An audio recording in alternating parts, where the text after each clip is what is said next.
When you jump from the lowest octaves entirely up to a third octave, it's going to be good to land on 5. This is beginning in the C section, where you come down to the lowest octave. When you have to land on the higher C, take 5th finger onto the landing. Like this. And then the runs after that, you can cross over like that. But for the first one, just take the low octave and then bring your left hand all the way up to that 5th finger.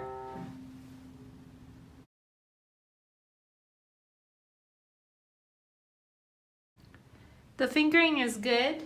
Careful of the crossover, that you move horizontally towards the top of the piano rather than up and down, so that the motion looks like this.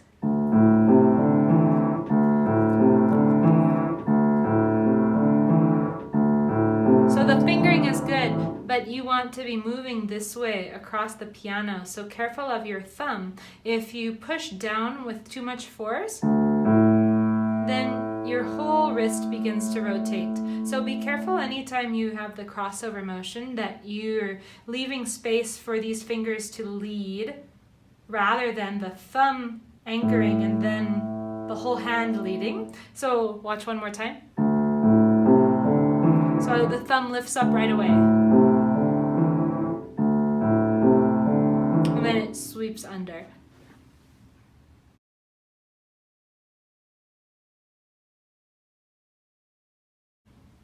In this middle passage, why don't you try 1, 3, 1, 2, 1 instead? It will look like this. And then 2. Since this is half of a step apart, then that way your fingers are in closer proximity to each other. I think you were doing 1, 3, 1, 3, 1. So just give this a try. 1, 3, 1, 2, 1. And it might feel more comfortable.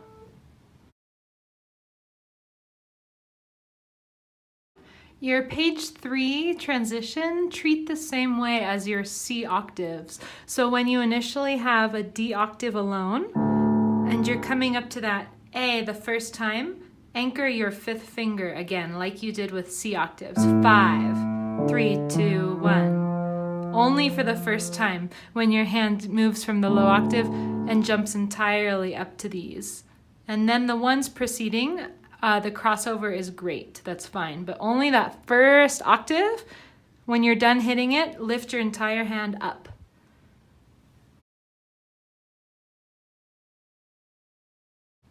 Then following right after, you have the same situation with this again. So bring 5 up to lead, and then the rest of them can cross over.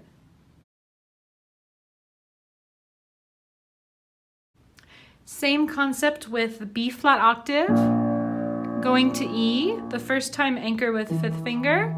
Same with A. The first time anchor with 5th, and the rest of the times you're free to cross over because you are within 1 octave of the piano.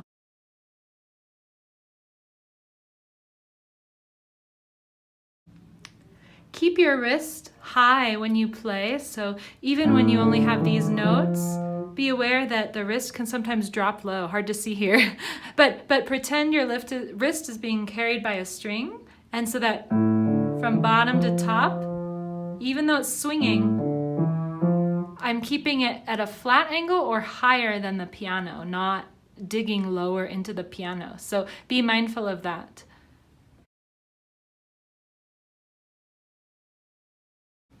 You're doing a great job of everything all together, and I'm really excited to hear the whole thing. These are thumbs up. Can you see? Thumbs up. Yay! Great job. Thanks for sending the video. I'll talk to you soon. Bye.